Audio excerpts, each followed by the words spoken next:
Que le Seigneur vous bénisse richement. Amen. Nous sommes dans la joie d'être là. Amen. Je vois le pasteur Eric. Vous pouvez venir saluer l'église. Que Dieu soit loué.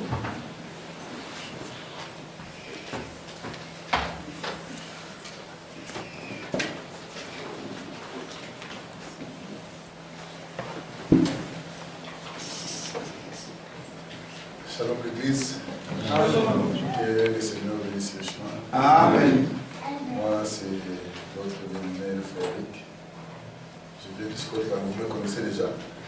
Amen. Ceux qui ne me connaissent pas, je suis votre bien-aimé, le frère Eric. Et je vous salue au nom du Seigneur Jésus-Christ. Amen. Vous savez, nous vous apprécions beaucoup ici. Parce que c'est la maison de Dieu ici. Amen. Amen. Je ne parle pas des bâtiments, mais je parle des hommes. Amen.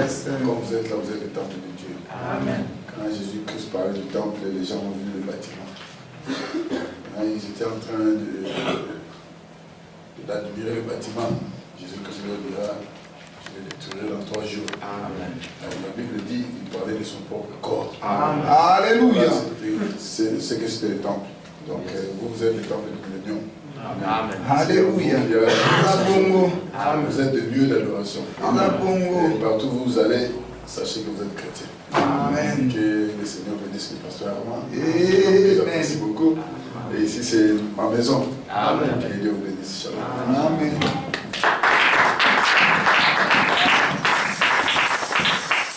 Que le Seigneur vous bénisse.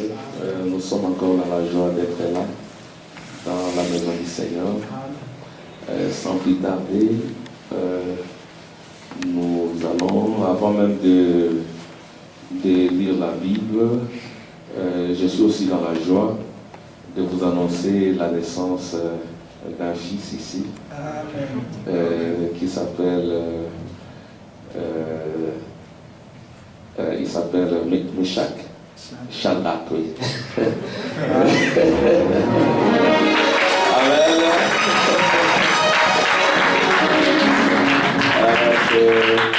C'est le fils d'un vaillant combattant, le Seigneur. Que Dieu soit loué. Amen. Il a des garçons maintenant. Amen. Et je crois que tu ne vas pas emboîter mes pas. Il y aura encore d'autres enfants ici, nous les attendons. Amen. Ici, comme ça nous a été prêché le vendredi, amen.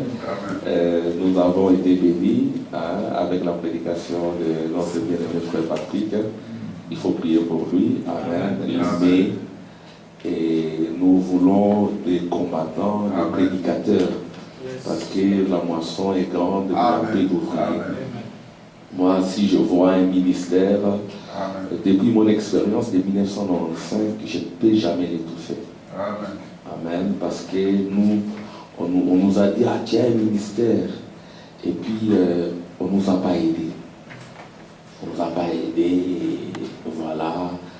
Et 95, Dieu m'a parlé, tu vas prêcher la parole abondante. Le pasteur me dit aussi, tu as un prédicateur, et puis on ne nous a pas aidés. Et puis on a fui. On commençait à prêcher en cachette, ainsi de suite. Et généralement, moi, quand je vois le ministère en quelqu'un, je le déteste, je les relève, n'est-ce pas? J'essaie de l'encadrer, de lui prodiguer des conseils, ainsi de suite. C'est ce que nous faisons, c'est ce que nous devons faire. Nous n'avons pas bénéficié de tels conseils. Amen. Et il ne nous revient pas d'emboîter les pas aux autres. Voilà, donc nous étions bénis, et n'est-ce pas, dans la maison de Dieu, il ne doit pas y avoir des stériles. Amen. Sur le plan physique et spirituel, voyez-vous, et sur le plan physique, nos sœurs doivent avoir des enfants, nos frères doivent avoir des progénitures. Si vous n'en avez pas, c'est une malédiction selon la Bible. Et sur le plan spirituel aussi, vous êtes des Tel Aviv, amen, des terres de printemps, amen, des terres de Nissan. Vous devez aussi ramener les autres, ramener les vôtres dans vos foyers, dans vos maisons, dans vos familles. Vous avez des cousins qui ne connaissent pas la lumière. Vous avez des neveux qui ne connaissent pas la parole. Et vous vous installez comme un fugitif. Ne le faites pas. Amen. Et nous devons travailler aussi dans l'unité. Amen. Parce que sans l'unité, Dieu ne peut agir. Amen. Et voilà, donc nous allons prendre nos Bibles dans 2 Esther.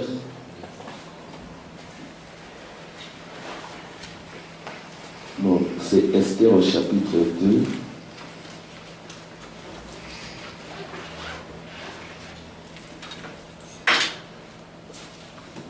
Mais j'aimerais quand même lire le chapitre 1, juste au début, et puis je vais lire, oui, donc on lit d'abord le chapitre 1. Je ne vais pas lire l'entièreté, je vais juste lire certains extraits. Vous pourrez continuer. Je vous prie de vous lever pour honorer la parole, s'il vous plaît. Amen. Levez-vous. Levez-vous pour honorer la parole. Je vais lire au nom du Seigneur.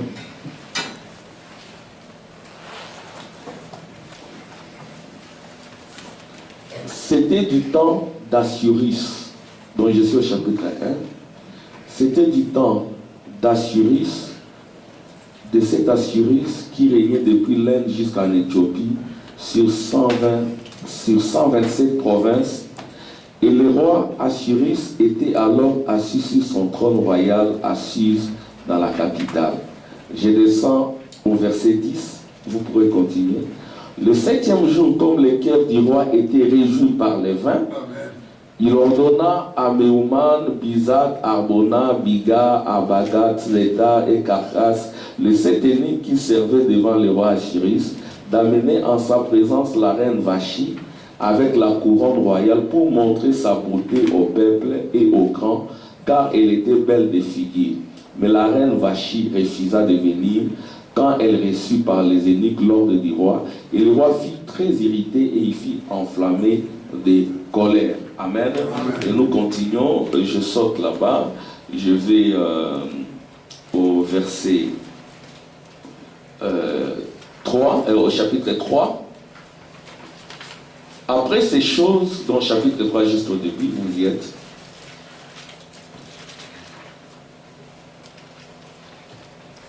Chapitre 3. Vous allez lire ça à la maison, l'entièreté. Après ces choses, le roi Assuris fut monté au pouvoir Aman, fils d'Amédadat, l'Agagite. Il l'éleva en dignité et plaçant son siège au-dessus de tous les chefs qui étaient auprès de lui. Tous les serviteurs du roi qui se tenaient à la porte du roi fléchissaient les genoux et se prosternaient devant Aman, car tel était l'ordre du roi à son égard. Mais Mardochée ne fléchissait point les genoux et ne se prosternait point. Et les serviteurs du roi qui se tenaient à la porte du roi dirent à Mardochée: pourquoi transgresses-tu l'ordre du roi?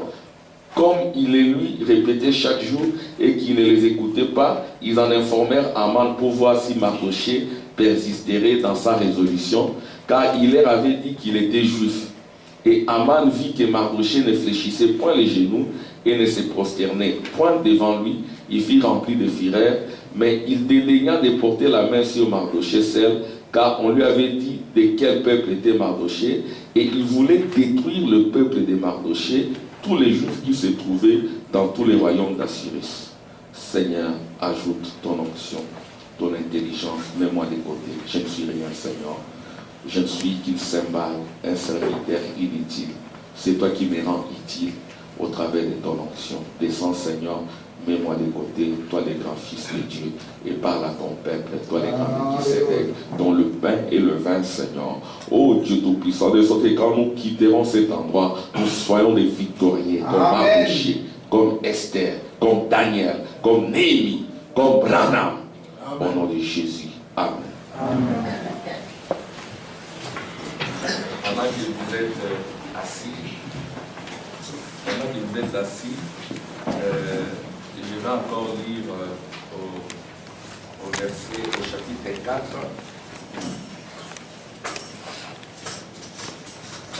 Verset 1.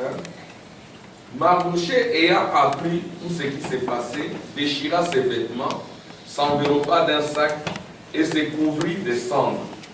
Puis il alla au milieu de la ville en poussant avec force des cris amers et se rendit jusqu'à la porte du roi, dont l'entrée était interdite à toute personne revêtue d'un sac. Dans chaque province, partout où arrivait l'ordre du roi et son édit, il vit une grande désolation parmi les Juifs. Ils gênaient, pleuraient et se lamentaient. Beaucoup se couchaient sur les sacs et la cendre. Je continue. Je vais vers verset 13. Mardochée fit répondre à Esther: ne t'imagine pas que tu échapperas seul d'entre tous les Juifs, parce que tu es dans la maison du roi. Car si tu tais maintenant, le secours et la délivrance siégieront d'autre part pour les Juifs, et toi et la maison de ton père vous périrez. Et qui sait si ce n'est pas pour un temps comme celui-ci que tu es parvenu à la royauté. Esther envoya dire à Mardochée: va, rassemble tous les Juifs qui se trouvent à Suse et gênez pour moi, sans manger ni boire pendant 3 jours, ni la nuit, ni les jours. Moi aussi je gênerai de même avec mes servantes, puis j'entrerai chez le roi, malgré la loi, et si je dois périr, je périrai. Mardochée s'en alla et fit tout ce qu'Esther lui avait ordonné. Amen. Amen. Là, nous sommes dans les livres d'Esther.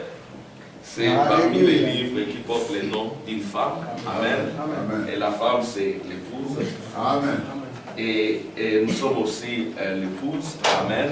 C'est par rapport à nos âmes, parce que nos âmes, c'est une femme, c'est un lieu où le germe doit descendre. Amen. Et nous sommes dans notre deuxième fête annexe, la fête des Pourim. Et la fête des Pourim, c'est aussi appelé par certains fête d'Esther. C'est aussi appelé, quand on fait la traduction, ça s'appelle la fête des sorts. Parce que Pourim signifie sort,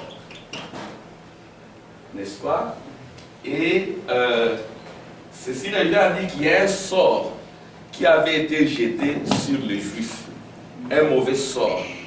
Ils devaient mourir tous, ils devaient périr le 13e jour du mois d'Adar. Adar, c'est entre février et début printemps. Et il était dit que tous les Juifs devaient périr.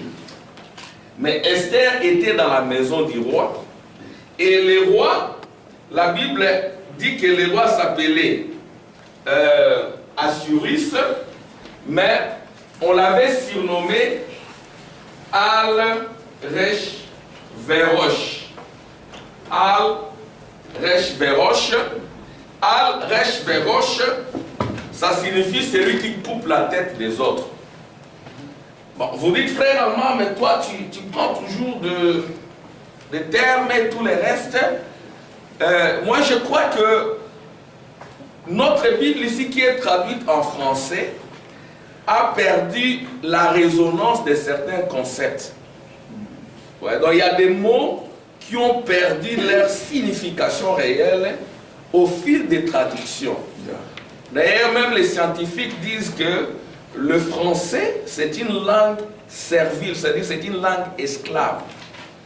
Vous voyez, nous sommes partis de l'hébreu au grec, du grec, on est arrivé à l'anglais, de l'anglais en français. Donc il y a eu beaucoup de confusions et beaucoup d'interprétations différentes, même au travers des textes.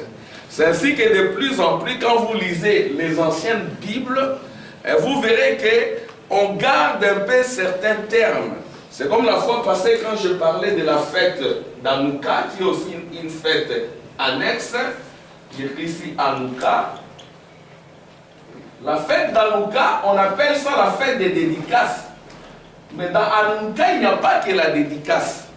Donc quand vous dites la fête des dédicaces, ce n'est pas complet. C'est ce que j'avais dit à un frère, non, il fallait laisser Hanouka. Parce que dans Hanouka, il n'y a pas que la dédicace. Amen. Nous n'allons pas seulement dédicacer nos corps, nos âmes, nos esprits et tous les restes, mais c'est aussi une fête de reconnaissance. Donc la reconnaissance de Dieu, la reconnaissance à l'endroit de Dieu, pour ses hauts faits, pour ses grands miracles, pour ses guérisons, pour ses délivrances, pour ses jugements en notre faveur. Amen. Et Frère Branham a parlé des fêtes, il a parlé de plusieurs fêtes, il a parlé d'Esther et tous les restes, mais Frère Branham, lui, il utilisait la typologie. Amen. C'était un typologue, mais je vais lire quand même ici, dans Jéhovah Jireh, parce qu'il avait dit, il y aura d'autres prédicateurs qui viendront, qui rendront toutes ces choses claires. Frère Branham a parlé des chandeliers, amen. Nous avons vu les chandeliers à 7 lampes. Nous sommes l'épouse du Seigneur Jésus-Christ. Nous devons avoir la plénitude de la connaissance. Il ne faudra pas que quand vous allez chez un juif, moi je suis souvent dans le milieu, je suis par moment avec les juifs, il ne faudra pas que quand vous allez dans le milieu des juifs, vous rencontrez un chandelier à 9 branches, vous soyez étonnés. Amen. Parce que l'épouse doit avoir la plénitude de la connaissance. Et la prophétie de Charles le Prince disait aux chercheurs qui en seront dignes, il leur sera accordé une très grande connaissance. Et c'est cette connaissance qui va lier les diables. Amen. Je vais lire un peu ce que le prophète dit ici à propos de Livaïl. C'est dans Jéhovah Jireh. Alors, Frère Branham dit ceci. Frère Branham dit dans Jéhovah Jireh, il dit, Ephraim Weil est un enseignant très profond. Vraiment, il a une solide instruction. Ici, je parle de Weil. Et donc, comme je le disais l'autre jour, je voudrais bien avoir de l'instruction. Je suis obligé d'employer des paraboles, quelque chose comme ça, pour expliquer, vous savez, je n'ai pas assez d'instruction pour décortiquer les choses. Mais d'une manière ou d'une autre, le Seigneur m'aide à les transmettre. Amen. Donc le Seigneur a voulu utiliser un prophète qui n'a pas beaucoup étudié, mais qui était très intelligent et qui nous a parlé des grandes choses et que même les savants ne connaissaient pas. Amen. Amen. Mais tout autour de lui, il y avait aussi des frères et qui avaient de l'instruction, notamment Weil. Et Frère Branham avait beaucoup de respect pour Livaïl. Amen. Et Livaïl avait écrit, par exemple, l'exposé des âges des églises. Voyez-vous? Et vous remarquerez aussi qu'il y a Paul, il y a Pierre, et Dieu utilise dans son économie toute catégorie de personnes. Amen. Ceci ne revient pas à dire que celui-ci est plus important que l'autre et tous les restes. Ça, c'est la manière de Dieu d'agir. Amen. Amen. Mais ici, il y avait Livaïl. Frère Branham dit ceci. Il parle de Livaïl. Il dit, c'est un enseignant très profond. Vraiment, il a une solide instruction. Et donc, comme je le disais l'autre jour, je voudrais bien avoir de l'instruction. Je suis obligé d'employer des paraboles, quelque chose comme ça, pour expliquer. Vous savez, je n'ai pas assez d'instructions pour décortiquer les choses. Mais d'une manière ou d'une autre, le Seigneur m'aide à les transmettre. Et alors, je me rappelle qu'à un moment donné, dans l'Écriture, il y a un homme du nom de Jean, et son père était sacrificateur. Habituellement, il suivait les traces de leur père, mais lui, il avait réellement un message, il devait annoncer le Messie. Or, s'il était allé à l'école que son père avait fréquenté, là, ils auraient dit, tu connais notre cher frère Intel, là, c'est le Messie sûr et certain. Il serait presque arrivé à l'en persuader. Alors, vous voyez, il n'a fréquenté aucune de ces choses-là. Amen. Donc Dieu, ici, par exemple, il a utilisé Livaïl, il peut utiliser les gens de différentes catégories. Et c'est ainsi que par moment, par la grâce du Seigneur, quand je lis dans la Bible, je peux chercher dans une ancienne Bible, voir la signification d'une chose.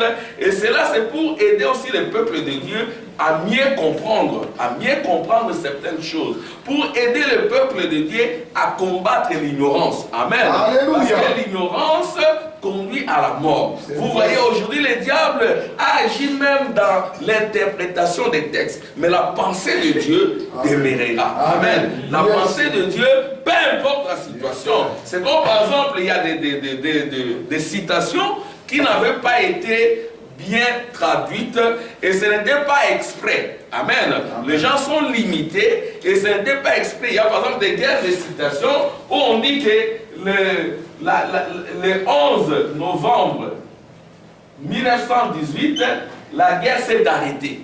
Amen. Bon, il y a des traductions comme quoi, non, cette guerre-là, il y en a qui disent que non, c'est le prophète qui a arrêté ça. Il y en a qui disent que non, ce n'est pas lui, ainsi de suite. Bon, moi je ne vais pas entrer dans cette guerre de traduction, mais moi je crois que le Dieu qui avait arrêté cette guerre, c'est ce Dieu-là qui est descendu sur les berceaux au travers de la colonne de feu. Amen. C'est le même Dieu qui était dans les prophètes, parce que le prophète dira que cette colonne de feu était à moi, amen, depuis autant d'années. Et en ce moment-là, ce n'était pas la chair. Amen. Et moi je crois que c'est cette colonne de feu, c'est l'ange puissant qui est descendu, amen, quand les prophètes étaient nés, qui a marché avec les prophètes. C'est cet ange-là qui est descendu pour arrêter la guerre afin qu'Israël soit scellé. Amen. Et à ce moment-là, quand vous avez la pensée de Dieu, toutes les interprétations des textes ne vont plus vous influencer. Ce qui est important, c'est de garder la pensée de Dieu. Parce que si nous croyons que cet ange-là de Malachie 4, qui est descendu depuis la naissance du prophète en 1909, était là, et c'est cet ange-là qui avait arrêté la guerre. Amen. Vous dites Amen. C'est cet ange-là qui était dans les prophètes qui lui dira, ne suis pas ton corps d'une façon ou d'une autre, j'ai un grand travail à faire avec toi. Amen. Alors je disais que dans la Bible, on parle d'Assuris, mais il avait aussi un autre nom, Alvéroche. Alvéroche, ça signifie celui qui coupe la tête, parce que ce roi-là, il coupait la tête de beaucoup de gens. C'était un roi très méchant. Il était très méchant, et ce roi-là, c'était du temps de Médo-Perse. Amen. En ce moment-là, Israël avait rejeté la parole et Israël était sous domination étrangère. Alors maintenant, ce roi-là, il avait dit à sa femme de venir montrer sa beauté. Amen. De venir danser devant les gens pour que les gens admirent sa beauté. Pour que les gens admirent son élégance. Et c'était des gens ivres. Amen. Et lui-même, il était ivre. À l'époque, quand je lisais cette écriture, je pensais que c'était la femme qui était condamnable. Bon, en réalité, c'est cet homme-là qui était condamnable, parce qu'un homme respectable, il ne peut pas inviter sa femme pour qu'elle danse devant tout le monde et qu'elle exhibe sa beauté. Amen. Et c'est ce que ce roi-là avait fait. Il a fait venir sa femme. Et il voulait faire venir sa femme, que sa femme exhibe sa beauté, exhibe son élégance. Et la femme avait refusé. Elle avait refusé de venir. C'est vrai, elle avait désobéi aux ordres de son mari. Mais à ce moment-là, son mari était ivre. Disons cela. Amen. Le 7e jour, comme le cœur du roi était réjoui par le vin, amen, il ordonna à Méouman, ainsi de suite, les 7 eunuques qui servaient devant le roi Assuris, d'amener en sa présence la reine Vachi avec la couronne royale pour montrer sa beauté au peuple et aux grands, car elle était belle de figure. Une bonne femme, amen, sa beauté c'est pour son mari. Amen. Et une bonne femme, ce n'est pas celle qui fait la miss devant tout le monde. Amen. Et nous étions chez les Médo-Perses, il y avait la culture des striptease. Voyez-vous, les femmes avaient l'habitude de danser en se déshabillant. C'était ça la culture à l'époque. Vous voyez. Et cette femme-là a refusé. Elle avait tort ou elle avait raison. quand vous lisez dans les anciennes Bibles avec les interprétations, il y en a qui disent que non, elle avait raison parce qu'elle ne pouvait pas aller s'exhiber. Il y en a qui la condamnent. Nous ne sommes pas là. Amen. Et jusqu'à ce qu'il y avait tout autour de ces rois-là des conseillers qui vont dire non, comme cette femme a désobéi, et ça apparaîtra comme un mauvais modèle, un mauvais exemple. Effectivement, elle avait désobéi. Amen. Elle avait désobéi à son mari. Et si elle désobéit comme cela que les autres apprenaient, ça ne sera pas un bon exemple. Alors il faut l'écarter pour chercher une autre femme. Et évidemment, parmi les conseillers, il y en avait aussi qui avaient l'intention d'être des beaux parents du roi, parce que parmi toutes ces filles qui avaient été amenées, probablement, il y avait des nièces, des conseillers et tout le reste. C'est-à-dire que les politiciens, ils agissent toujours comme cela. Ils peuvent donner un conseil, mais derrière ces conseils, il y a une idée, il y a un profit, il y a un objectif qu'ils poursuivent.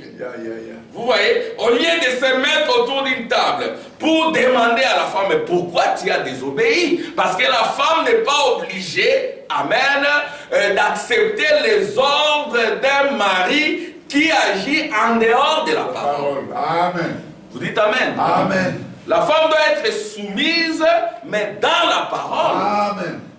Amen.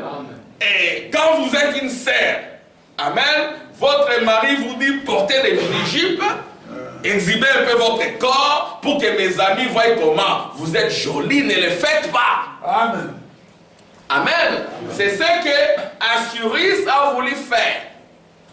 Il était ivre, il n'avait pas raison. Vous remarquerez que plus tard, au chapitre 2, il a commencé à se souvenir de ce qu'il faisait. Parce qu'en ce moment-là, il n'était pas sous l'ivresse.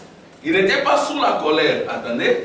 Après ces choses, lorsque la colère du roi Assuris se fit calmer, il pensa à Vashti et à ce qu'elle avait fait et à la décision qui avait été prise à son sujet. Amen. À un moment donné, les gens agissent sous la colère, sous l'irritation. C'est comme cela qu'avait agi Assuris parce qu'il était très colérique. Vous voyez? Et il a agi comme cela. Alors maintenant, il fallait chercher une autre reine. C'était ça les conseils. Et chacun essayait d'amener les siennes. Amen. Si tu as deux petites nièces, tu les amènes.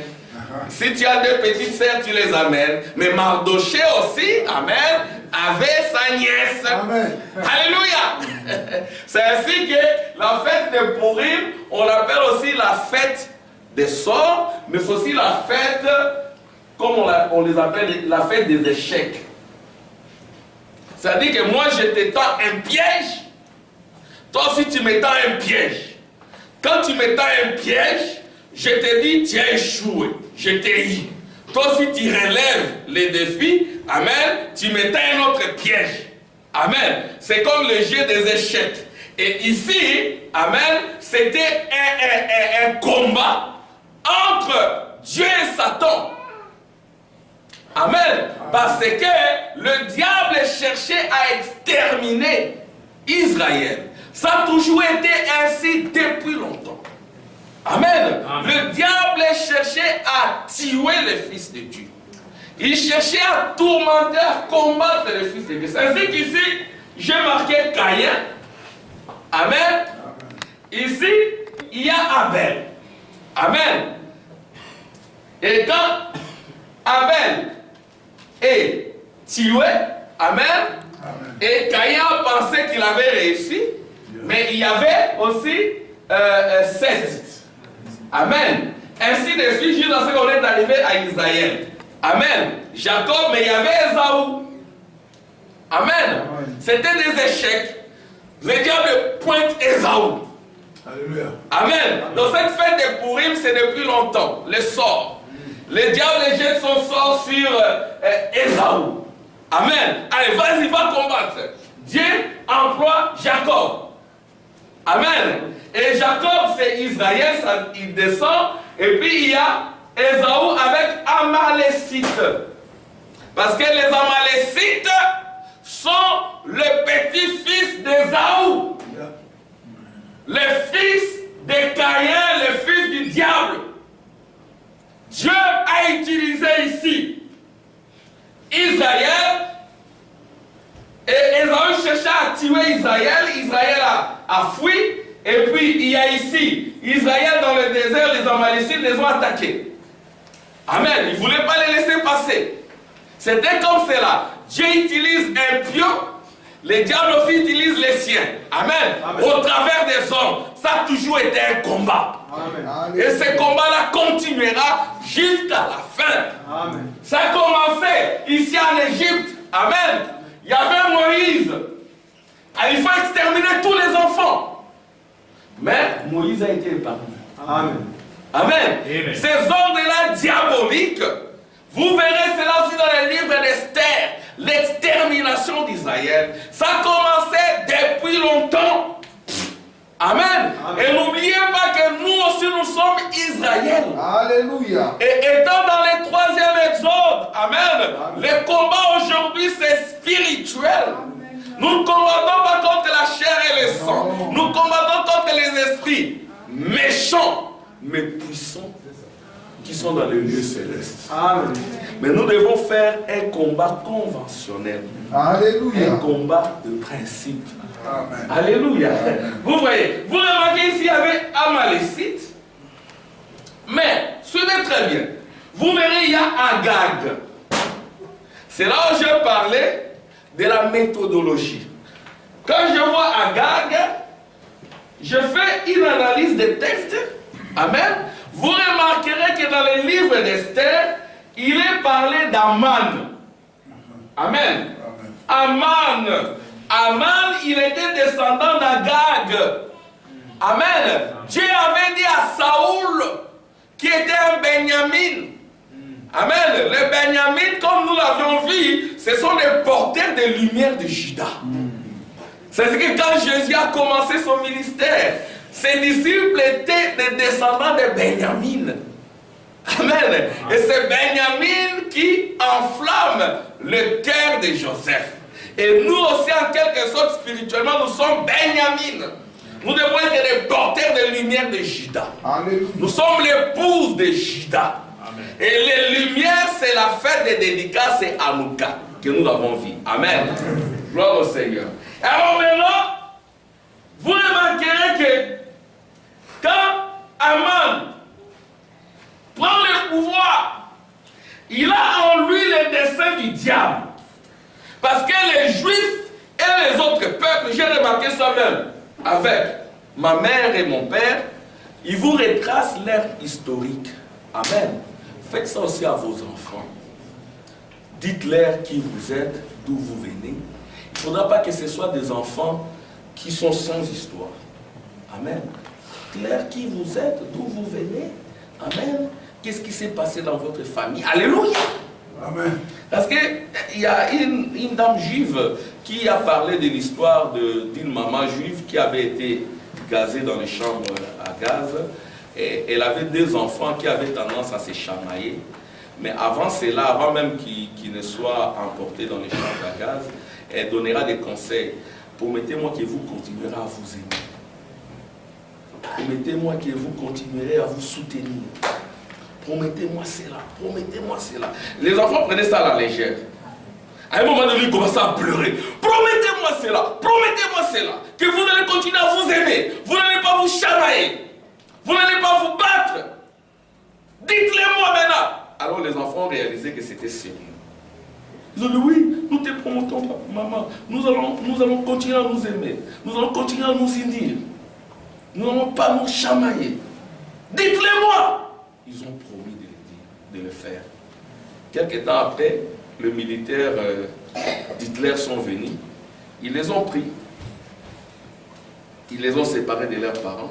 Leurs parents ont été mis dans les chambres à gaz. Alors maintenant, le petit frère a été séparé de son grand frère. On lui a mis un tampon ici pour dire que non, lui, il ira dans un champ de travail. Et l'autre n'avait pas de tampon ici. On lui a dit non, toi tu iras dans la chambre à gaz, tu vas aussi mourir. Et l'autre, il a vu les soldats hitlériens, les soldats nazis amener son petit frère. Il s'est détaché de l'endroit où il était. Il est parti là-bas, il n'avait plus peur. Il a embrassé son petit frère. Il dit non, lui il ne peut pas mourir, lui il ne peut pas mourir. Alors il commençait à lui donner la tête. Hein? Il avait un tampon ici, il lui donnait la tête. Non, je ne peux pas me séparer de toi, je ne peux pas. Et le tampon là a été aussi imprimé sur le front de son frère. Quand les autres militaires sont venus, ils ont regardé que les deux avaient le même tampon et ils n'ont pas été gazés, ils n'ont pas été mis dans les chambres à gaz. C'est comme cela qu'il a sauvé son frère. C'est l'unité. L'unité d'un peuple. L'unité chrétienne. Nous devons arrêter des guerres inutiles. Amen. Parce que notre objectif, c'est le royaume. Amen. Il y a des guerres inutiles parmi les croyants. Des guerres inutiles parmi les prédicateurs. Même ceux qui prétendent croire la même chose, des guerres de leadership et tout le reste. Il n'y a que le diable Lucifer, l'étoile Lucifer, qui a voulu se mettre au-dessus d'autres étoiles. Amen. Amen. Nous devons être dans l'unité. Et cette unité-là est prouvée au travers d'Esther, qui était dans la maison du roi. Les rois ne savaient même pas qu'elle était juive. Amen. Les rois ne savaient même pas parce que Mardochée lui avait dit de ne pas révéler son identité. Amen. De se cacher, de garder. Et puis elle a suivi à la lettre les instructions, amen, les instructions de son oncle Mardochée. Ailleurs on dit que c'était son cousin. Il y en a qui disent que c'était son nom. Nous allons quand même lire. Aujourd'hui, je vais essayer un peu de lire la Bible. Et on a l'habitude de lire la Bible. Amen. Amen. Parce que la Bible est notre absolu. Amen. Au chapitre 3, je vais lire. Après ces choses, le roi Assyrus fit monter au pouvoir Aman, fils d'Ammédatha, la Guéguite. Il éleva en dignité et plaça son siège au-dessus de ceux de tous les chefs qui étaient auprès de lui. Amen. La Gaguite. Quand vous voyez la Gaguite, amen, c'est pas pour rien qu'on a mis la Gaguite. Amen. Amen. Nous allons lire ça. Un jour, Saoul est allé en guerre. Dieu lui a dit, tu dois exterminer tous les Amalécites. Même les rois, tu dois les tuer. Les plus petits doivent être tués. Les plus grands doivent être tués. Alléluia. Mais quand ils sont allés là-bas, amen, ils ont tué, mais ils ont mis de côté les vaches, les taureaux, ils ont fait des compromis. Amen. Amen. Et ils ont laissé en vie Agag. Amen. Amen. Ils ont laissé en vie Agag. Et Agag, c'était le roi des Amalécites. Il est l'ancêtre d'Aman. Amen. Il est l'ancêtre d'Aman. Et c'est Samuel qui est venu chez Saoul, qui était un Benjamite. Amen. Le porteur des lumières de Juda. Alléluia. Que toi et moi nous devons porter, nous sommes ces chandeliers. Amen. Amen. Nous sommes la lumière au temps du soir. Nous ne devons pas éteindre nos lumières. Nous ne devons pas éteindre nos lampions. Parce que nous sommes cette lumière, ces théophanies qui sont descendues sur la terre pour éclairer nos terres. Amen. Amen. Et alors, Aman, Saoul, le Benjamite conformiste, qu'est-ce qu'il a fait? Il a épargné Agag. Mais quand Samuel est venu, il a entendu les cris, le bêlement des moutons, des vaches, mais tu as fait des compromis, qu'est-ce que j'entends? Oh non, nous avons laissé ça, c'est pour offrir à Dieu, et nous avons aussi laissé Agag. Quoi? C'est Samuel qui a réduit en pièces Agag. Et de telles histoires se transmettent, amen, dans le peuple. Et vous remarquerez que même Aman avait de la haine à l'endroit des Juifs. L'antisémitisme ne date pas d'aujourd'hui, ça date d'il y a longtemps. Amen. Il y en a qui n'aiment pas les Juifs. Il y en a aussi qui n'aiment pas les véritables Juifs que vous êtes. Amen. Amen. Un prince marchant avec Dieu. Alléluia. Si vous marchez constamment avec Dieu, Alléluia, les gens ne vont pas vous aimer. Amen. Les gens doivent vous aimer. Amen. Un sort vous sera jeté. Alléluia. Mais Dieu aussi jettera son bon sort. Amen. Amen. Et ça sera encore la guerre. Ça va se répéter, se répéter. Mais ceux de la lignée d'Israël se battent sur la base des principes. Yes, sir. Amen. Alléluia. Amen. Oh, merci Seigneur. Nous allons lire ça dans la Bible. Vous verrez que Agag, ça date, on va prendre 1 Samuel 15, des 3.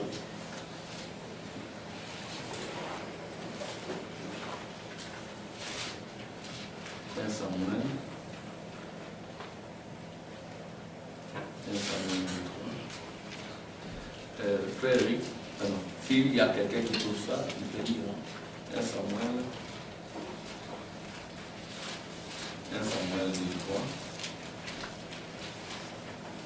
1 Samuel 3. Tu peux lire ça? Si quelqu'un trouve ça, il peut lire. Oui? Frère Eric, tu peux lire? Ok.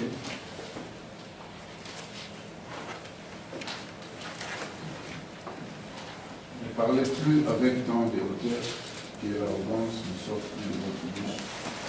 Car l'Éternel est un Dieu qui sait tout. Et par lui sont passées toutes les actions. Oui. L'arc des puissants est brisé et les faibles ont recours aux ceintures. 1 Samuel, hein? 1 Samuel chapitre 15 plutôt. Chapitre 15. Oui, 1 Samuel chapitre 15. 1 Samuel chapitre 15. Tu peux commencer au début. Samuel dit à Saoul, c'est moi que l'Éternel a envoyé pour prendre roi sur son peuple, sur Israël. Écoute donc ce que dit l'Éternel. Ainsi parle l'Éternel des armées. Je me souviens de ce qu'Amalek fit à Israël lorsqu'il ferma les chemins à sa sortie d'Égypte. Va maintenant, frappe Amalek et dévoue par intérêt tout ce qui lui appartient. Tu ne l'épargneras point et tu feras mourir hommes et femmes, enfants et nourrissons, bœufs et brebis, chameaux et ânes. Ok. Tu peux maintenant descendre à 7 jusqu'au verset 9. Saoul bâtit Amalek depuis Havila jusqu'à Shur, qui est en face de l'Égypte. Et puis vivant Agag. Agag, roi d'Amalek, et il dévoua par interdit tout le peuple en les passant au fil de l'épée. Amen. Vous voyez ici que Samuel n'a pas tué Agag. Il a laissé, il a épargné. Et c'est Saoul qui ne l'a pas fait, mais Samuel l'a fait. Quand vous lisez vers la fin, vous remarquerez que, je vais lire ça. Saoul répondit à Samuel, j'ai bien écouté la voix de l'Éternel et j'ai suivi les chemins par lesquels m'envoya l'Éternel. J'ai amené Agag, roi d'Amalek, et j'ai dévoué par interdit les Amalécites. Mais le peuple a pris sur le butin des brebis des bœufs comme prémisse de ceux qui devaient être dévoués afin de les sacrifier à l'Éternel ton Dieu à Gilgal. Samuel dit, l'Éternel trouve-t-il du plaisir dans les holocaustes et les sacrifices comme dans l'obéissance à la voix de l'Éternel? Voici l'obéissance vaut mieux que les sacrifices et l'observation de sa parole vaut mieux que la graisse de bélier. Amen. Car la désobéissance est aussi coupable que la divination et la résistance ne l'est pas moins que l'idolâtrie et les téraphins. Puisque tu as rejeté la parole de l'Éternel, il te rejette aussi comme roi. Amen. Amen. Si vous désobéissez, la désobéissance est la même chose que la divination. C'est la même chose que l'idolâtrie. L'obéissance, amen, c'est l'adoration. Amen. Amen. Quand vous désobéissez, vous n'êtes pas différent d'un divin. Vous n'êtes pas différent d'un idolâtre. C'est ce que nous avons vu comment Israël, amen, pouvait prier disant, oh Abarouk Ata Adonai, tu nous as sanctifiés par tes commandements. Et frère Branham dira, Dieu donne le Saint-Esprit à ceux qui lui obéissent. Amen. Nous avons vu comment en Israël, il y avait des bar mitzvah et des bat mitzvah, c'est-à-dire les enfants de la loi et les filles de la loi. C'est ainsi qu'au temps de la fin, quand Malachie 4 s'accomplit, il est dit, souvenez-vous de la loi de Moïse, mon serviteur, auquel j'ai presté en oreille, préceptes et des ordonnances. Et nous qui voulons adorer, nous devons respecter ces préceptes et ces ordonnances. Yes, sir. Amen. Si nous ne les respectons pas, nous allons être des idolâtres. Comme les Amalécites, c'était des idolâtres. Parce qu'ils ne respectaient pas la loi de Dieu. Amen. Tout celui qui ne respecte pas la loi de Dieu, c'est un idolâtre. Amen. Amen. Il n'est pas différent d'un Amalécite. Amen. Et vous remarquerez ici maintenant que Aman, qui est descendant d'Agag, il avait aussi de la haine à l'endroit d'Israël. Il cherchait aussi à exterminer Israël. Mais en ce moment-là, quand le diable s'est réjoui d'avoir porté Aman au pouvoir, Dieu aussi s'est réjoui, alléluia, d'avoir introduit Esther dans la cour du roi. C'était de nouveau le jeu des échecs. C'est ça le Purim. Amen. C'est ça la fête des échecs. Amen. Et à ce moment-là, alléluia, le diable dira, oh, Aman, mon serviteur, il est là. Alors j'aurai Israël. Je vais démolir Israël. Et comme les gens du monde, ils disent, échec et mat, je les ai eu. Amen. Je les ai eu. Mais Dieu aussi, il avait, amen, sa stratégie. Il prend aussi Esther. Il l'introduit dans la cour du roi. Amen. Amen. Et elle est introduite là-bas dans les secrets, dans le silence. Elle ne veut pas révéler son identité. Alléluia. Amen. Elle était là pour Israël. Amen. Elle était là, alléluia, dans le lieu très saint pour Israël, pour intercéder pour Israël. Elle n'était pas là, alléluia, pour son ventre. Elle n'était pas là pour son intérêt, pas pour ses objectifs, pas pour son intérêt. Non. Amen. C'est ainsi que son oncle, quand ça bardait, quand maintenant Aman, parce que la même guerre a repris, Aman contre Mardochée. Aman est devenu le premier ministre, le grand chef, et le roi coupeur de tête lui a même donné sa bague. Amen. Il pouvait signer à la place du roi. Et puis il y avait de l'autre côté un représentant d'Israël. Tout le monde s'inclinait devant Aman. Lui n'a pas voulu s'incliner. Amen. Il n'a pas voulu se prosterner. Et il n'a pas voulu le faire, à cause de la loi de Moïse. Il voulait obéir, amen. Il n'a pas aussi voulu le faire. Pourquoi? Parce qu'il savait qu'Aman c'était un Amalécite. Amen. Un descendant d'Ésaü. Qu'il n'y a jamais eu, il n'y aura jamais la paix entre Ésaü et Jacob. Il n'y aura jamais la paix entre un fils de Dieu et un fils du diable. Ça ne marchera jamais. Amen. C'est ainsi que la Bible dit, ne vous mettez pas sous un même joug avec des incrédules, avec des païens. Alléluia. Amen. Ne le faites pas. Et Aman et Mardochée ne s'est pas incliné. Il n'a pas voulu oublier le Dieu d'Israël. Comme nous l'avons vu avec dans la fête d'Hanouka, amen. Quand les Grecs, vous voyez, ce sont toujours des puissances diaboliques. Il y avait d'abord Égypte avec Pharaon. Ensuite, il y a eu les Assyriens. Il y a eu les Babyloniens sous Daniel. Daniel ne voulait pas s'incliner. Amen. Daniel n'a pas voulu s'incliner. Il n'a pas voulu désobéir. Mais Meshach, Shadrach, Abednego n'ont pas voulu s'incliner. Vous verrez que la même onction qui était dans Joseph, la même onction qui était dans Moïse, la même onction qui était dans Meshach, Shadrach, Abednego, la même onction qui était dans Daniel, c'est la même onction que Mardochée a manifestée. Amen. Amen. Daniel a dit, je ne m'inclinerai pas. Amen. Mais chaque Shadrach a amené, dit, nous n'allons pas nous incliner. Même si on nous tue, Dieu va nous délivrer. Et même si Dieu ne nous délivre pas, alléluia, c'est ce qu'ils ont dit. Même si Dieu ne nous délivre pas, je ne m'inclinerai pas. Et c'était des voyants puissants. Je lis au début, regardez dans Esther, amen, les rois coupèrent des têtes. Il régnait de l'Éthiopie jusqu'aux Indes. C'était un roi puissant, redoutable. Il régnait sur 127 provinces. Et ces provinces-là, c'était des pays. Amen. Vous fouillez. Par exemple, vous fouillez une province, mais on va vous rattraper dans la 20e province.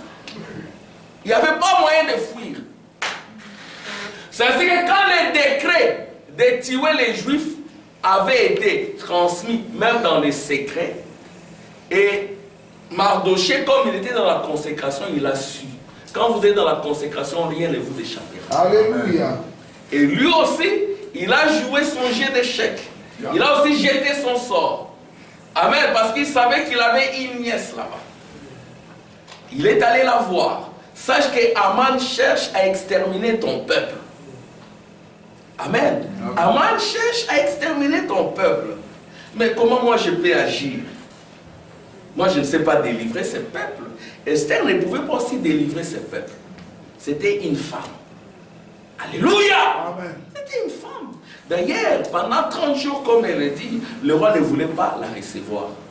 Et selon la loi, celles ou ceux qui pouvaient entrer dans la cour du roi sans autorisation étaient passibles de mort. On devait la pendre. Et Esther ne pouvait pas enfreindre la loi. Amen.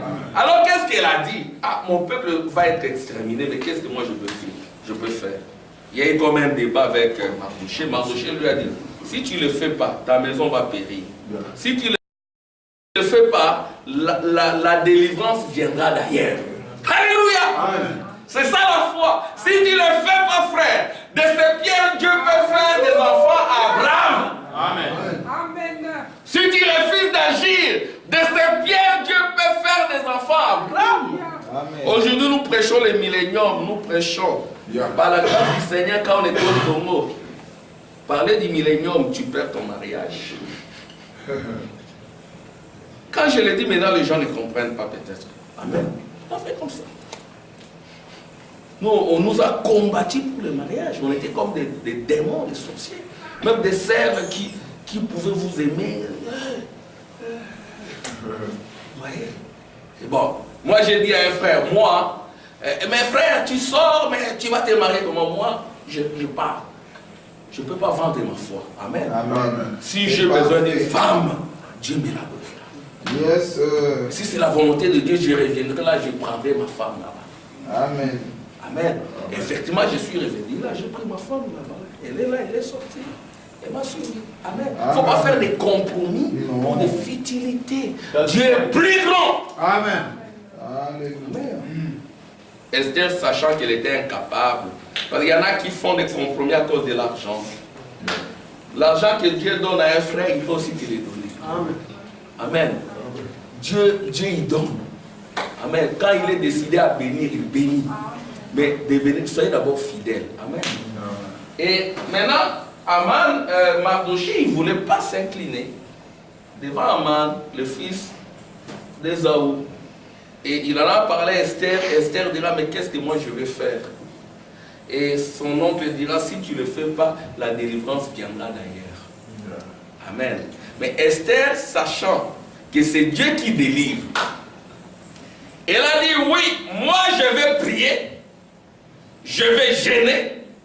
Dites aussi aux autres de prier et de jeûner. Alléluia. Amen. Amen. Disons cela. Vous voyez, donc, ils ont recouru à l'Éternel. Ils ont dit, oui, nous pouvons, mais c'est Dieu qui le fait. Pour que Dieu le fasse, nous devons nous mettre dans un conditionnement tel que Dieu le fasse. Amen. Amen. Nous avons vu Frère Branham prier et jeûner. Frère Branham dit, revenez aux prières et aux jeûnes. Amen. Amen.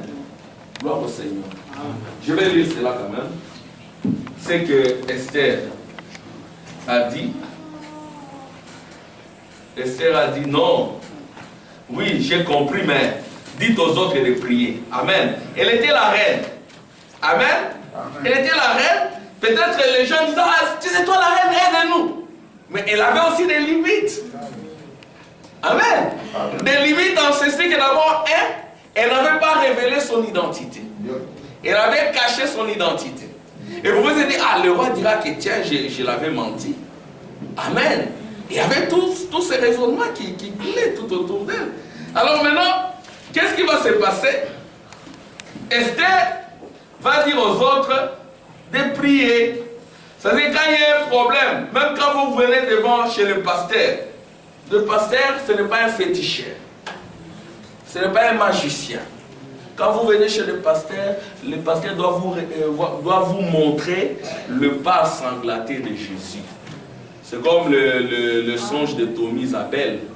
Je veux voir le chemin du Seigneur. Je veux voir le chemin du Seigneur. Ah, je vis un homme qui ne ressemblait même pas à un ministre, à un prédicateur. Il était habillé en jean. Amen, en jean cowboy. Il était là. Mais quel genre de prédicateur? Il était là en jean cowboy et un chapeau. Alléluia. Oui, c'était un cowboy, un berger. Amen. Chez les Américains, on les appelle les cowboys. Amen. Il était là dans le désert. Amen. Et puis Dieu lui a montré, voilà cet homme-là, lui peut te montrer le chemin du ciel. Amen. Et c'était frère Branham. Alléluia. Acclamation pour le Seigneur. Et maintenant, quand il s'approchait, tiens, c'était frère Branham. Et frère Branham lui a montré le chemin. C'était des pas sanglantés de Jésus. Il lui a dit, à partir d'ici, moi je ne peux plus marcher avec toi. Tu dois maintenant faire la route tout seul. Amen. C'est cela. Esther, elle est notre reine. Comme beaucoup de gens, ils mettent leur espoir sur un cousin qui est mieux placé. Amen. Sur un oncle qui est mieux placé. Donc, mettez votre espoir dans l'éternel. Amen. Même votre oncle est là, votre tante. Amen. Si c'est le sort de l'éternel, il le fera pour vous. Si ce n'est pas le sort de l'éternel et que c'est le sort du diable, il te détruira. Amen. Ici, c'était le jeu des sorts, le jeu d'échecs entre le diable et Satan. Amen. Et entre Dieu et Satan. Dieu, il plaçait ses pions, ses hommes. Le diable aussi plaçait ses hommes. Amen. Et le combat, c'est toujours au travers des hommes. Yes. Amen. C'est toujours au travers des hommes. Alors, je vais lire ça. Esther chargea. C'est 4. Il est dit ceci. 4 versets 10. Esther chargea Hathach d'aller dire à Mardochée. Tous les serviteurs du roi et les peuples des provinces du roi savent qu'il existe une loi prescrivant la peine de mort contre quiconque, homme ou femme, entre chez le roi dans la cour intérieure sans avoir été appelé. Amen. Esther, pour entrer dans le lieu très saint du roi, elle devait être convoquée. Il devait y avoir une sainte convocation. Alléluia. Amen. Amen. Alors pour sauver, elle devait briser cette loi. Alléluia. Mais il n'y a que Dieu qui change sa loi. Amen. Amen. Je continue. Alors, la loi prescrivant la peine de mort contre quiconque, homme ou femme, entrait chez les rois dans la cour intérieure sans avoir été appelé. Celui-là seul à la vie sauve, à qui le roi tend le sceptre du roi. Quand le roi vous tend son sceptre, son bâton de commandement, en ce moment-là, alléluia, vous avez la vie sauve. Souvenez-vous de la belle fille de Judas. Amen. Et elle avait le bâton. Amen. Et elle avait la ceinture, la vérité. Amen. Et elle avait le bâton du commandement. Elle avait le sceau de Judas. Amen. Et elle devait être pendue ou tuée pour adultère. Amen. Mais quand, alléluia, elle a présenté le bâton du commandement, quand elle a présenté la ceinture, amen, quand elle a présenté le sceau, c'était le sceau de qui? De Judas. Alors Judas ne pouvait pas la tuer. Amen. C'était quasiment la même loi. Pour entrer dans les lieux très saints, il faut avoir le sceau du commandement. Amen. Il faut avoir le bâton du commandement. Il faut avoir la ceinture. Amen. Si vous en avez, et à ce moment-là, vous n'allez pas périr. C'est ainsi que même les Lévites, pour entrer dans le lieu très saint, ils devaient réellement être sanctifiés, être consacrés. Alléluia. Et c'est comme cela qu'ils pouvaient présenter l'offrande, qu'ils pouvaient présenter le sang pour le pardon des autres. Et Esther était appelée à intercéder dans la cour intérieure. Comme l'épouse est appelée à intercéder dans la cour intérieure, comme toi et moi, nous sommes appelés à intercéder pour les nôtres. Amen. Vous voyez, c'est un peu cela. Vous savez, ici, on va parler de ça. Ça, c'est la fête de Purim. Mais il y a aussi la fête de Yom Kippour. Il y a toujours le pour. C'est toujours le sort. Amen. Il y a Purim et Kippour. Vous voyez. Bon, maintenant, ce sont deux fêtes inverses. Dans la fête de Purim, le 13e jour du mois d'Adar, Israël devait être exterminé. Amen. Mais par Esther. Alléluia. Esther est entrée, elle a réussi à entrer dans la cour du roi. Et le roi lui a tendu le sceptre.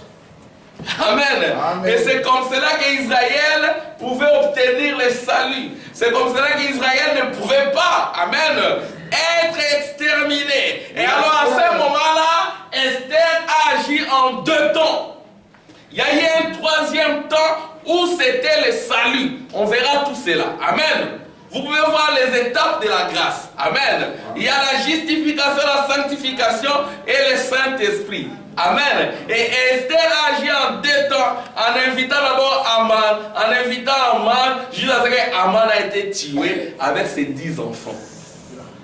Les 10 reviennent encore. Amen. Les 10 cordes du diable. Aman avait 10 enfants. Et il agissait avec ces 10 enfants-là. Vous voyez? Et alors maintenant, ici, le 13e jour, Israël devait être exterminé. Mais qu'est-ce qui s'est passé le 13e jour? Comme Israël a été aidé par Esther, parce que Esther a révélé au roi qu'elle était aussi juive dans les secrets. Amen. Et que son peuple était en danger. Mais qui veut tuer ton peuple? Elle ne l'a pas dit directement. Il y a eu un processus. Une première étape, une deuxième, et puis dans la dernière étape, c'est Aman qui était pendu. Amen. Et la croix ou le bâton où Mardoché devait être pendu a été remplacé par Aman. C'est Aman qui a été cloué là-dessus. On va approfondir tout cela. Mais on remarque quoi? On remarque que le 13e jour, il fallait tuer. Alors comme le décret du roi ne pouvait pas être changé, parce qu'à l'époque il n'y avait pas d'internet, 127 provinces où vivait le juif, ça circulait partout. Amen. Bon, il y a des juifs qui ne savaient pas qu'Esther faisait des choses à la cour du roi. Amen. Il fallait un intermédiaire. C'était Mardoché qui a utilisé aussi les siens pour propager la nouvelle de la grâce. Nous avons obtenu la grâce. C'est ainsi qu'on a voté un décret. Comme en Assyrie, chez les Mèdes et les Perses, on ne pouvait pas changer de loi. Il fallait maintenant une autre loi qui devait permettre à Israël de se défendre. C'est ainsi qu'on a permis à Israël de se défendre. Alors, la nouvelle, c'était quoi? Préparez-vous. Il y a des gens qui cherchent à vous tuer. Et Mardoché devait faire en sorte que la nouvelle se propage d'une extrémité à une autre extrémité. Pour qu'aucun Israélite ne périsse.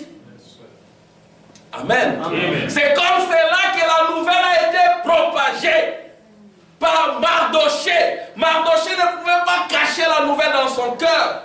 D'abord, il y a Esther dans la cour. C'était à Suse. C'était très loin, la capitale. Amen. De l'Éthiopie aux Indes, c'est très loin. Alors il fallait atteindre tous les Juifs. Il fallait que la bonne nouvelle atteigne tous les Juifs. Il ne fallait pas que l'on garde la bonne nouvelle. Il fallait propager. Et celui qui ne propageait pas, il était fautif d'avoir le sang de son frère sur la tête. Amen. Il devait agir dans l'unité. pour propager la nouvelle. La nouvelle, c'est quoi? C'est que Esther a brisé la loi. C'est qu'Esther est entrée dans la cour du roi, dans la cour intérieure, malgré les interdictions, et que le roi a accédé, amen, à sa prière. Amen. Amen. Il n'y a plus d'interdit quand vous avez la divinité. Amen. Quand vous avez le... Alléluia. Quand vous avez le bâton de commandement. Quand vous avez la divinité. Quand vous avez la ceinture de la vérité. Et il n'y a que la lignée d'Ésaü qui ne pourra jamais porter la vérité. Amen. Vous connaîtrez la vérité. La vérité vous affranchit. Et la vérité a été arrachée par Esther. Esther, qu'est-ce que tu veux? Si tu veux la moitié de mon royaume. Attira ici, qu'est-ce que tu veux? Alléluia. Si tu veux des millions. Dieu vient ici, tu veux rajeunir. Amen. Amen. Ma sœur Anne, qu'est-ce que tu veux? Amen. C'est Claudie, qu'est-ce que tu veux? Demande ce que tu veux. Amen. Parce que tu as la divinité. Tu as la ceinture de la vérité. Amen. Tu as le bâton du commandement. Amen. Amen. Qu'est-ce que tu veux? Si tu veux même la moitié du royaume, tu l'auras. Amen. Je veux simplement mon peuple. Amen. Que mon peuple ne soit pas exterminé. Amen. Je n'ai besoin ni d'or ni d'argent. J'ai besoin de la vie de mon peuple. Amen. Je veux que mon peuple soit sauvé. Amen. Je veux que mes enfants soient sauvés. Amen. Oh, je veux que mes enfants croient ces messages, qu'ils vivent ces messages. Amen. Oh, je veux que mon papa croie ces messages, qu'il vive ces messages. Oh, je veux que mes cousins. Alléluia. Cette prière-là, Dieu l'écoute. Amen. Alléluia. Vous savez, je parle par moments avec les Juifs. Ils disent que quand Abraham cherchait un enfant, Abraham priait pour Sarah. C'est ça que disent les Juifs. Abraham priait pour Sarah, afin qu'elle ait un enfant. Mais Sarah priait pour elle-même, pour qu'elle ait l'enfant. Et Dieu a exaucé la prière d'Abraham. Vous comprenez? Dieu est beaucoup plus touché par nos prières à l'endroit des autres. Amen. Amen. Alléluia. Amen. Dieu est beaucoup touché quand vous intercédez pour les autres. Amen. Amen. Dieu il est comme cette maman qui pleure devant ses enfants juifs, qui leur dit, promettez-moi que vous allez vous aimer.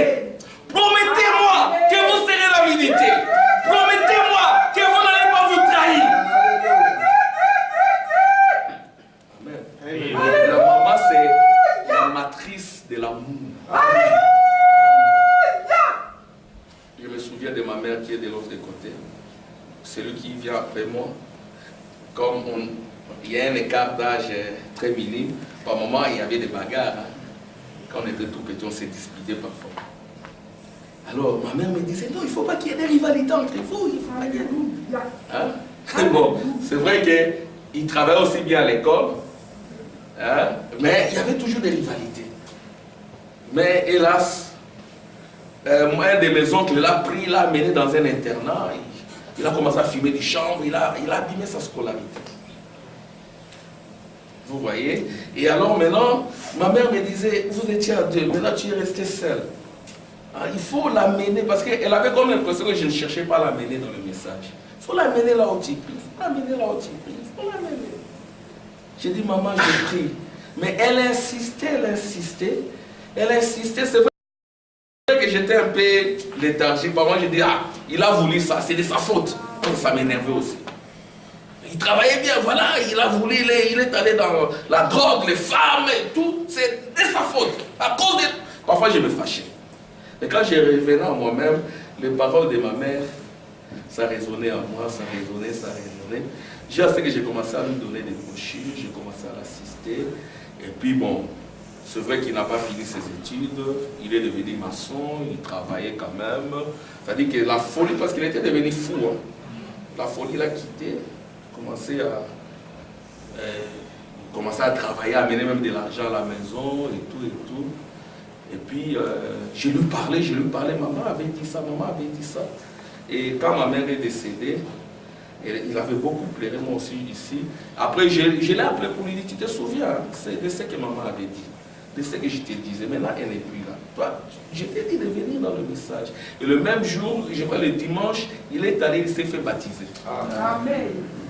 Et aujourd'hui, c'est notre frère dans le message. Amen. Il aime le message, il est dans notre église, Alléluia. dans le message qu'appelle le pasteur. Amen. Il est là, il aime beaucoup le message, il parle du message. Amen.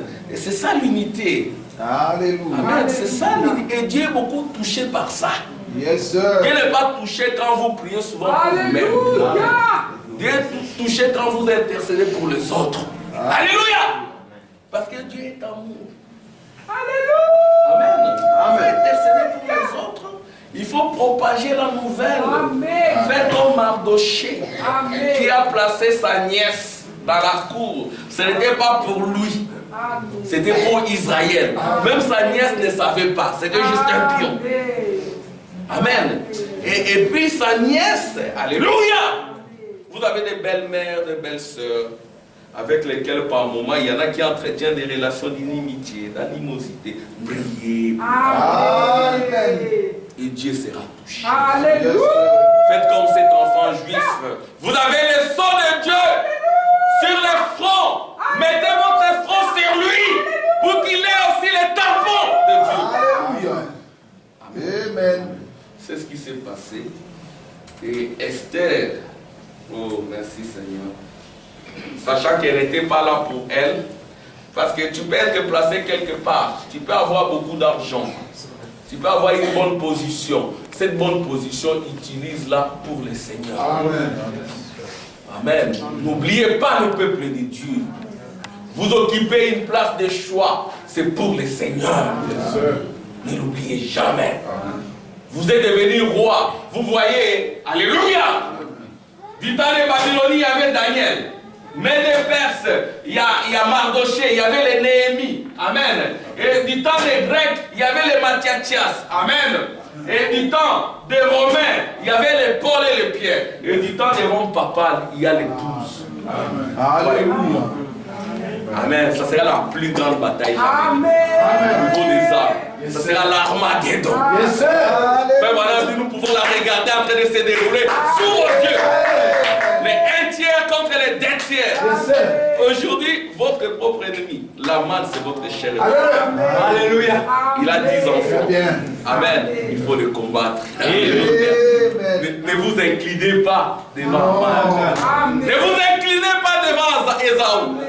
Ne vous inclinez pas devant le roi Agag. Ne faites pas comme Ésaü. Il a épargné Agag. Il a épargné Amalis. Ne le faites pas. Ne Alléluia. vous gonflez pas, j'ai l'argent. Vous commencez à minimiser les enfants de Dieu. Amen. Cet argent-là, c'est pour le Seigneur. Amen. Vous êtes reine, c'est pour le Seigneur. Amen. Et Esther dira, Esther envoya dire, Mardoché fit répondre à Esther, ne t'imagine pas que tu échapperas seul d'entre tous les Juifs. Parce qu'à un moment donné, Esther, amen, était hésitante. Et Mardoché lui a présenté la parole de Dieu, lui a donné la citation. Amen. Alléluia. Il lui a brandi la citation. Oh, il dira, le prophète dit que ne t'imagine pas que tu échapperas seul d'entre tous les Juifs. Nous sommes des Juifs. Amen. Ne nous trahissons pas. Amen. Amen. Ne nous divisons pas. Soyons unis. Amen. Parce que tu es dans la maison du roi. Tu penses que tu vas échapper parce que tu es dans la maison de bonheur. Quand on va chercher les Juifs, quand on va chercher ceux qui croient dans le message de William Branham, toi aussi tu crois. Alléluia. Tu n'échapperas pas. Amen. Tu ne vas pas dire que moi je suis bon, les autres sont mauvais. Non. Nous sommes tous de la même famille. Amen. Amen. Un royaume divisé n'est pas fort. C'est ça. Amen. Le mystère de l'unité apporte des bénédictions. Amen. L'unité entre les frères là. Amen. Amen. Et il dit, Mardoché fit répondre à Esther, ne t'imagine pas que tu échapperas celle d'entre tous les Juifs, parce que tu es dans la maison du roi. Car si tu t'étais maintenant, le secours et la délivrance surgiront d'autre part pour les Juifs.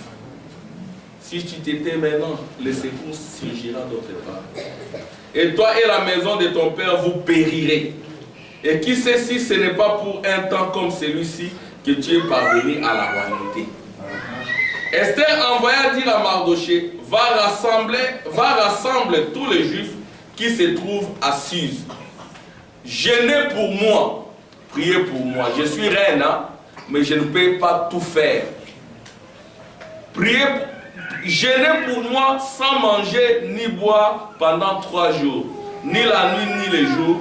Moi aussi je jeûnerai de même avec mes servantes, puis j'entrerai chez les rois malgré la loi.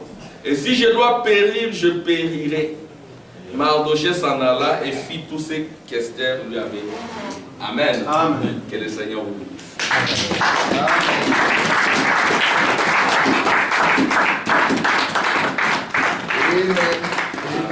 Amen. Nous allons continuer. Amen. Amen. La fête de Pourim. Oh, le prophète l'a dit où? Le prophète a parlé d'Esther. Amen. Parce qu'il y a des gens qui nous posent, et le prophète l'a dit où? Le prophète a parlé d'Esther. Amen. Et le prophète a parlé de Mardoché. Amen.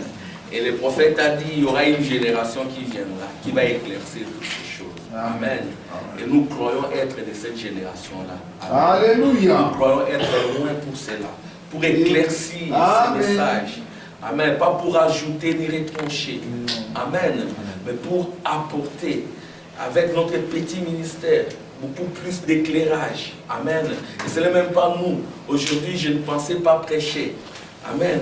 Et hier, j'ai quitté chez la sœur Claudine un peu en retard, j'étais malmené par-ci, par-là. Je remercie le Seigneur. Je réalise que ce n'est même pas moi qui ai prêché. Parce que de moi-même, à un moment donné, je dis au frère Eric, si tu peux venir m'aider. Au frère Tim, il prêche le mercredi. On va faire un programme ensemble. Amen. Par moment, on est au bout, on dit, Seigneur, qu'est-ce que je vais prêcher? Mais le Seigneur soutient toujours. Amen. Et nous allons nous lever. Ou ceux qui sont fatigués peuvent être assis. Et nous allons chanter.